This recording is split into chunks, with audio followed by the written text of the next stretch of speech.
I had spoken at several of the schools several times over the years. And, someone gave me a chance when I was 18. And it means a lot to me to give that chance to other people. So for Logan being one of our success stories, um, hired several people from the high school and other schools, and it's worked out really well for us, and it's kind of a motivator for me to give back. Yeah. What advice would you give someone who's about to graduate? About to graduate. Things are about to get really real really fast, and you're going to see on social media a lot of your friends are going to not waste any time, and they're going to get right to work on college degrees or getting a certificate or something like that, or going straight into the workforce. They have a plan. I would have a plan. The one thing that I always tell everyone that asks me for business advice or any advice in general is start with the end goal in mind. What is the end goal? What do you want out of this? Is it money? Is it something for personal fulfillment? Or, you have to figure that out.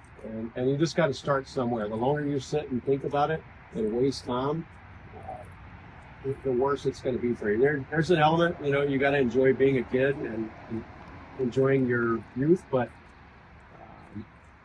you can't play with that too long. You can't be the wrong crowd.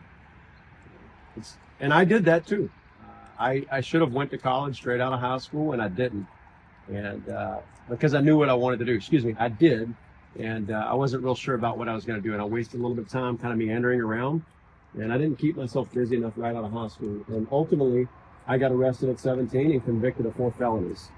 And that was immediately before opening the car dealership. So I have done all the things. And I don't wish I would have skipped that chapter because it led to where I'm at now. But by no means do I think any of you guys should go collect 4 felonies and then try to figure it out. I would get in front of it now. Oh, What was your mindset trying to work your way up?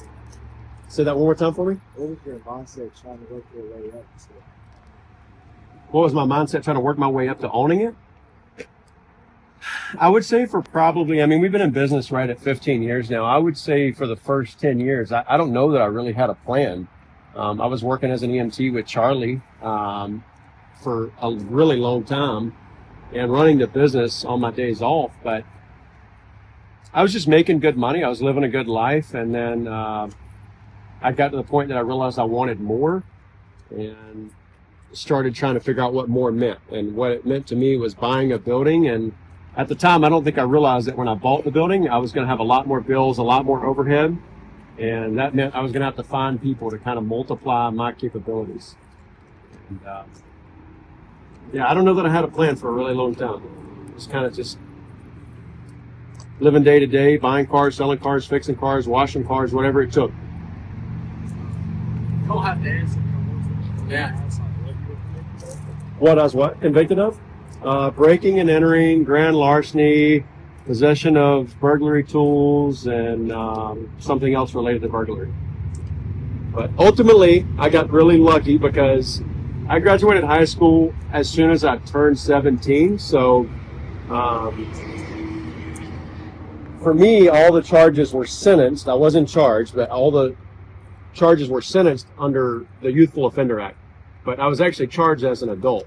And they were pretty serious felonies. Each one of them carried 5 years. But luckily, I was given an opportunity to get out of jail free, essentially.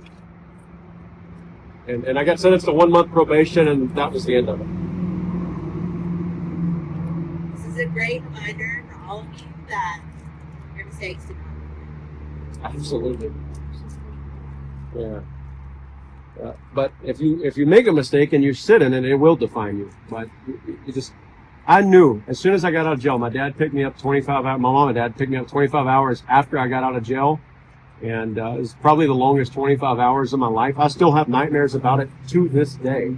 And it's probably one of the worst dreams I have because I didn't like jail. I don't know that anyone does, but I didn't like it. And I knew when I got home, I went through a brief period of, self-harm, figuring out how to separate myself from that.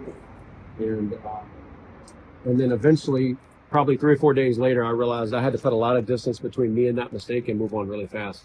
And so that's the path I ended up choosing. Luckily, I had enough people around me that wanted me to do better. Well, thank you so